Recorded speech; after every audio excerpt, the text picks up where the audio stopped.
ស្ដីបងប្អូនទាំងអស់គ្នាថ្ងៃហ្នឹងគឺយើងមកដល់ខេត្តសៀមរាបហើយជាមួយនឹងក្រុមមិត្តភ័ក្តិពី3នាក់ហើយឥឡូវហ្នឹងគឺខ្ញុំនៅសន្តាគារ Landing Goal ព្រោះកន្លែងហ្នឹងគឺជាកន្លែងដែលខ្ញុំមកជាប្រចាំកន្លែងខ្ញុំកេងជាប្រចាំព្រោះអី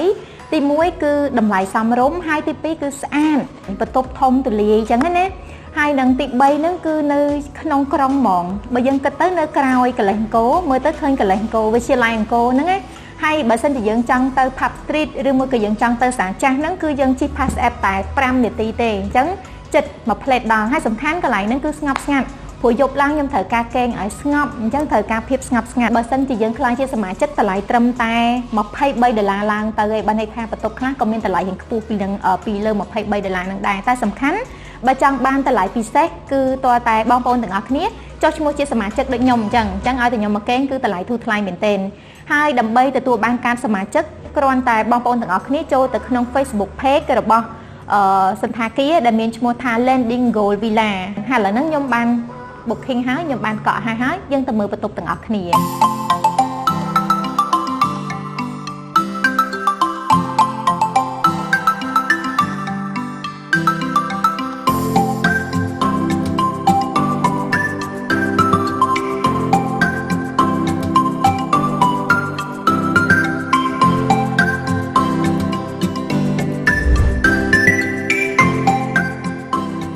នឹងបរិយាកាសល្អមែនទែនបន្ទប់ទាំងអស់មានជាលក្ខណៈវេរ៉ង់ដាអញ្ចឹងភ្ញៀវទាំងអស់គឺសិតតែអាចគយគន់ទេសភាពអាងហែលទឹកបានហើយអំបៃមិញហ្នឹងគឺបន្ទប់មុនហ្នឹងគឺជាបន្ទប់លក្ខណៈក្រេ1ដែលមិត្តភក្តិខ្ញុំចូលគេងមុនហ្នឹងណា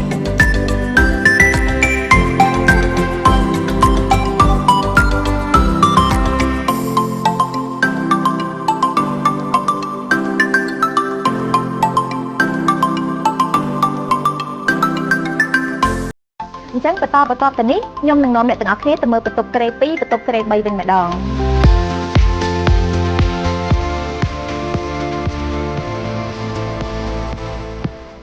បន្ទប់នេះគឺជាលក្ខណៈក្រេ2ទៀតហើយក៏ប៉ុន្តែខុសគ្នាពីបន្ទប់មិញដោយសារតែក្រេ2នេះគឺជាលក្ខណៈគេហៅថាបន្ទប់មានការរៀបចំស្អាតជាងមុនពិសេសជាងមុនអញ្ចឹងតម្លៃបន្ទប់នេះគឺចាប់ពី$25ឡើងមានក្រេចំនួន2ហើយសំខាន់បំផុតហ្នឹងគឺធំទូលាយជាងបន្ទប់មិញតម្លៃខុសគ្នាបន្ទប់ក៏ធំជាងមុនបន្តិចដែរចាពិសេសមួយចំណុចទៀតដោយសារតែបន្ទប់ទឹកមានជាលក្ខណៈ bathtub ដែលយើងអាចងូតទឹកបាន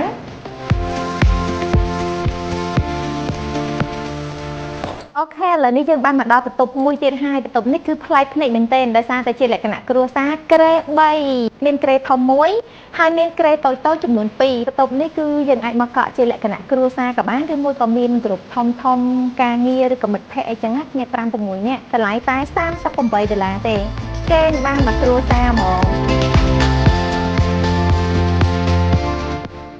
មានកន្លែងចតយានយន្តធំទូលាយដាក់រថយន្តបានច្រើនហើយមានសុវត្ថិភាពព្រោះមានសន្តិសុខយាមកាស24ម៉ោងលើ24ម៉ោង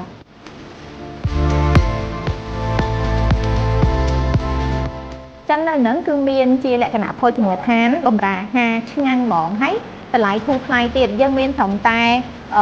និយាយទៅមកហូបតម្លៃត្រឹមតែ1រៀលកន្លះ$6000ហ្នឹងគឺយើងអាចញ៉ាំបានហើយ